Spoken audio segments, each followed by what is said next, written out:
Hey guys. Guys, guys and girls, girls and guys, this song is a must. All right? So let me set the table here. 1914 is a band. They got their name from World War One because World War One started in 1914. All right? So they are similar in a way to Sabaton and yet completely different. You have to listen to this song. I did an album review. They released an album last year. Then they signed with Napalm Records, and Napalm Records re-released their album this year. Actually, this week is getting re-released this week. All right, so it's getting re-released. So the album's already out. It's just being re-released by Napalm Records. They mix the storytelling about World War One, like the same as Sabaton, like telling stories about the war. But their sound couldn't be any further from Sabaton. These guys are more like blackened death metal with some doom elements in it. All right, am I painting a good picture for you? I felt after listening to the album, and this is my favorite song on the album. After listening to the album, I felt that you have to listen to this band because I feel this band incorporates everything that you like. It incorporates the whole war theme storytelling that Sabaton does in their music. Then it mixes black metal with death metal and doom metal. I mean, I'm gonna find it very hard for you to listen to this. It's a buffet of my favorite things. Exactly. How can you listen to this and not like it? So this is my favorite song on the album. The album is absolutely amazing. It's really dark, right? Because imagine you're telling stories about the war, and you add like the whole doom, black, death metal element to it. Sabaton make it seem like uplifting, like war is fun. No, these guys I think paint a complete different picture, perhaps a more realistic picture of how it really feels to be in battle. Plus, they dress like the soldiers in World War One. Like these guys take it to a whole new level. All right. No camel pants. No, like no grips. No, like these guys are like full on World War One fatigues, like authentic stuff, right? Now this video is a fan made video. It's a lyric video made by a fan. The reason I picked this video and not just an audio track is because for this song specific called the 100 Days Offensive, which was the last offensive during World War One. This song specifically, the lyrics are extremely important because the lyrics tell a story of soldiers during that. I don't want to say too much because I really want you to listen to it, but I tell the story of that 100-day offensive from the perspective of the soldiers that were fighting in it. So in this song, as much as the music is extremely important, the lyrics are equally important for you to really get the concept of the song. All right? Okay. Are you ready? Yeah. Let's do this. Let's just set up the cables here.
That's why you accused me. I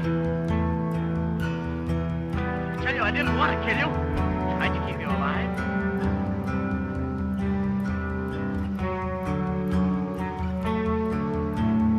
If you jumped in here again, I wouldn't do it. You see, when you jumped in here, you were my enemy. I was afraid of you.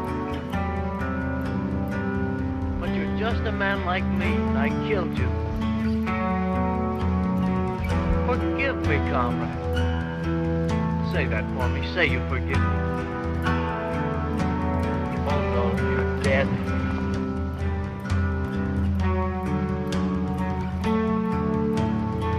You're better off than I am. You're through. You can't do any more to you now.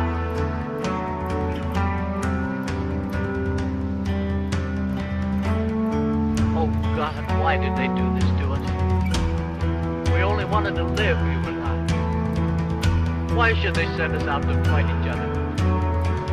If we threw away these rifles and these uniforms, you could be my brother, just like Cat and Elf. You'll have to forgive me, comrade. I'll do all I can. I'll write to your parents.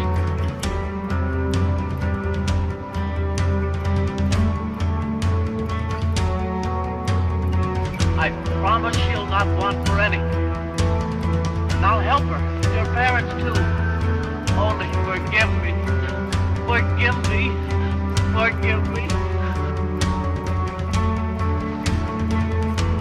Forgive me. Forgive me. Forgive me.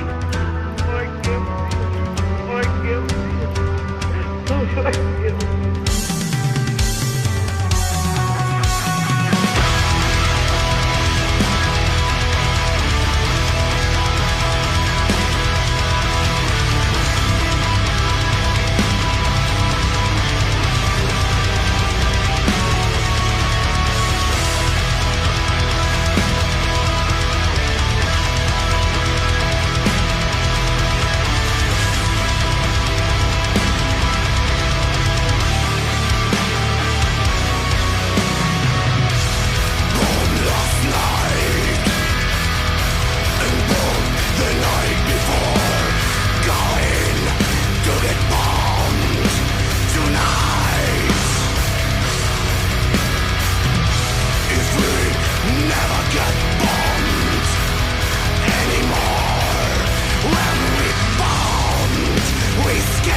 This day have all performed actions worthy of our great cause. Henceforth, Germany expects each of you to follow their example. From this day on, your Kaiser urges you all to aspire to such strength, to such bravery, to such obedience to your God and your country. If you do, my soldiers, I am certain that every one of you will one day wear a medal pinned on you by your Kaiser.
the more I listen to this song, I have right now fucking goosebumps. The more I listen to this song, the more in love I am with the album and the more in love I am with the song. I have so many things to say, but I don't want to influence your opinion on the song or on the lyrics. What did you take from the lyrics? Did you notice anything specific about the lyrics? I want to start with that before we go into the actual music. Oh, Did you get anything specific about the story? Anything come... I mean, for me, I was paying more attention to the song itself, and the song itself was It's a masterpiece. world class. Dude, this is a masterpiece of a track, the way it's put together. The lyrics are so sad though. They're so to me it's like I don't think you got one concept about the lyrics of but go ahead, sorry. The lyrics are sad, yeah. they're sad. Like, you know, you're getting one helmet, 3 people. No, at that point it's not through. Okay, so that's what I wanted to get to. The song is telling the story from the first person's perspective. It's telling the story from one of the soldiers. The story starts with 4 soldiers. There's 4 soldiers in a hole made by a bomb that's being shot from, was it East Germany or whatever? Like then there was 3 soldiers left. then after that, there was 3 soldiers. When there's the gas them, then there was 2, and then this one, and then there was only 1 helmet at the end when they got crossed in the barbed wire and the crossfire. There was only 1 helmet, but it's okay because one of us is dead, and then you can wear that helmet and die alone. So at the end, none of them survive of the 4 that started off that journey, that story. That to me was absolutely a masterpieceful way of telling the story, because it starts with 4, then goes and it's like different things. First is the bombing, then is the gas. I didn't notice the number was going down, but like Yeah, it was like hell on earth. It was the first moment I listened to the track. I didn't realize that either. I was so captivated by the sound because it has death metal parts to it, specifically on the drum side when it gets really heavy with the double pedaling. It has like the black metal part. There's a little bit of black metal in it for sure. A little bit of, but it also has a very atmospheric doom metal sound to it, specifically the intro. All right, specifically with the intro. So to me, I didn't notice the 4, 3, 2 dead. I didn't notice that at the first. The more I listened to the song, the more I realized, holy shit, the story is coming across from the first person perspective. Starts off with 4 guys, then they're down to 3 after the gassing, then after there's 2, and then the 1 guy ends up dying alone. It's absolutely a masterpiece of a song. The lyrics, the structure of the lyrics is exactly the same. The only thing that changes is what's killing them. Yeah. But the way the lyrics are set up, in terms of what he's saying, it only changes what the weapon is, like bullets, shells, gas, and the number of people. But in terms of the lyric structure, it's the same throughout. Another thing I wanted to mention is the intro of this track is very atmospheric. It has a very doom metal sound to that start. And the way they put the soldier talking, I don't know if you realize that, the soldier is talking to a dead man. Like somebody jumped in his trench and he killed that man. And then he's talking to that dead man, asking for forgiveness, that he'll do anything to be forgiven for what he's done, because he realizes that he's just a man, and perhaps he meant him no harm. But in the situation in which they see themselves in, which is a war, it's die or it's kill or be killed, right? So he kills somebody before they killed him, but it's not like they had any animosity between them up until that point. You know what I mean? So he's asking for forgiveness. I'll write to your parents, to your girlfriend, to your wife, whatever. That part there. When I first listened to that part, it reminded me of One by Metallica. Not the music, not the lyrics. Like, I just want to make sure people understand. Yeah. One by Metallica, when it starts, it has a very different start as far as the sound is concerned. But one is about somebody who's like in a coma and he can see everything around him, but he can't communicate and people can't communicate with him. So when one starts, you can hear the person in a coma talking about seeing what's going on around them, but them being trapped in their own body and not being able to communicate. And it has that same sound like of you speaking in the first person in the background. They use that same style in that intro of the guy talking to the dead man, almost like... so sad though. And did you notice that there's a break in the middle? The song kind of breaks in the middle. It brings back kind of a speech. It's like a commander speaking to his soldiers about having pride and honor, fighting for your Kaiser and for your God. And then you can get you can also wear a medal. And then the lyrics after that change. If you notice, the lyrics after that is forget about pride, forget about honor. You just want to survive. You know what I mean? Like, so you got to crawl through the mud. the lyrics with the whole doom metal kind of doom black death metal vibe. It's a mixture. Yeah. This song has a mixture of the three. And the video, because the video is well put together. Whoever did this fan video with the lyrics did an incredible job. Let me just say that. The video is hard to look at sometimes because you're seeing really hard images, really, like those one guy decapitated. One guy, half of his face was gone. Yeah. So I really love this album. I said it in my review that I posted that I thank Napalm Records for not only sending the band but then re-releasing the album. Otherwise, I would have never listened to this album. I would have never discovered this band if it wasn't picked up by Napalm and then re-released. Absolutely, the whole album. This is a glimpse in what you're going to get from the whole album. The whole album is like this: the same style, same way of delivering the lyrics with the harsh vocals, but not overly harsh. You can still understand what he's saying, and it depicts different parts of World War One. There's different battles, different things that happened during World War I, but the whole album is about World War One. Obviously, the name of the band is 1914, is the year that World War One started. But this, to me, is the masterpiece of the record. This, to me, is the absolute. It's the longest song. It's the longest song on the record. I checked. It's the longest song on the record. It's not the last, because the album has an intro and an outro. This one is right before the outro. So it's the second last song on the album. But it's pretty much the ending, because the other one is the outro. And this is the battle that finished the World War One, was finished after this battle. So this is the one that really finishes it off. Absolute masterpiece. If I have to pick one song, this is it. And I wanted you to, because I know you like Sabaton, I know you like the whole history stuff, but I also know you like black metal and doom. So I really wanted you to listen to these guys because they incorporate everything. So, did you like it? Yeah. I mean, what a song, man. I found What a song. I found a band that can sit right next to Sabaton on my favorite list. They incorporate everything. Because Sabaton, I like power metal and the whole history thing. History is like probably the subject I'll do the best in. In school. Yeah. And I'm starting to get more into doom black metal. So it's just. But I feel like this song, it almost paints a picture, specifically when you're looking at this video. Sabaton paints a picture of but it's more uplifting. They paint a picture of pride. Pride in fighting for your country. These guys are like, fuck pride. You have to survive your war. You just gotta survive. Yeah, it's all about survival. It's all about the ugly side of the war. Sabaton paints the picture of pride and honor and heroes and that kind of stuff. And these guys, these guys are the reality. It's more the reality of it. It's the ugly side of the war that people don't talk about, or they don't want to talk about it. You know what I mean? Yeah. All right, guys, this is it for today. By the way, if you haven't checked my album review, go check out that album review on the top corner right there. Go check it out. These guys are amazing. They released the album last year in a very small label. I believe they're from the Ukraine. They released the album in a very small label, so Napalm picked them up and is re-releasing it this week. Friday, it's coming out. So check out my album review if you haven't heard of them before. Check them out. These guys are absolutely incredible. Yeah. Incredible. All right, see you guys. See ya.